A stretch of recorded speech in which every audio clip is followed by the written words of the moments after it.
It is my pleasure to introduce our newest senator, Ed Markey, whose father, who was a milkman, reminded us all that you have to deliver every day, right?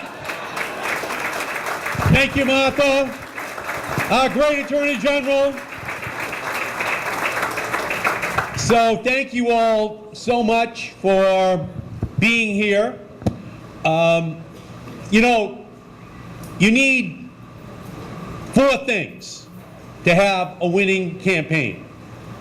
Number 1, you have to be able to raise the money.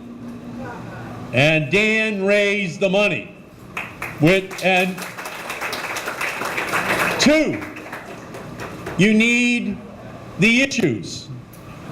And Dan ran on the issues that the community cares about.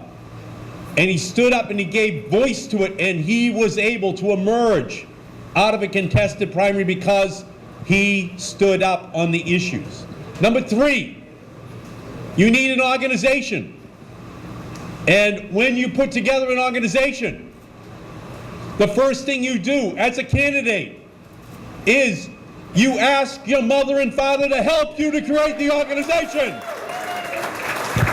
And you turn to your wife, Emily, and say, is it okay for me to run for state representative? And you did a great job here today. Thank you, Emily, for all of your great work.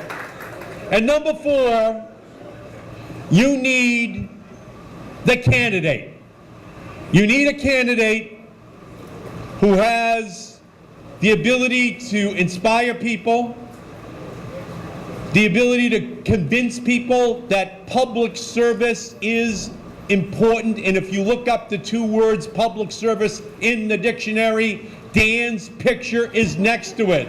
He's dedicated his life to working at Action for Boston Community Development, for the Attorney General, for organizations all across this city. That is who Dan is. That is why we are here. And we need Dan. It's tough up there in the State House. It's tough. We need people like him to be willing to go up there. Dan reminds me of the story of the mother who took her 2 children to the zoo. And she was looking in, and the lion and lamb were lying next to each other. And she was explaining that this would be the fulfillment of the biblical prophecy of the lion and lamb lying next to each other. And just as she was saying that to the children, the zookeeper walked by, heard what the mother was saying, and walked over to the mother and said, hey lady, don't get excited. We got to put a new lamb in every day. Behold our new lamb going up to the State House. We need Dan up there fighting the causes for the people. And so, ladies and gentlemen, this is the most incredible gathering for a state representative I have ever seen in my career. Mike Capuano, what do you think, Mike? Is this unbelievable? Bob Jubenville, just Linda, is this amazing? And the cherry on top of the sundae.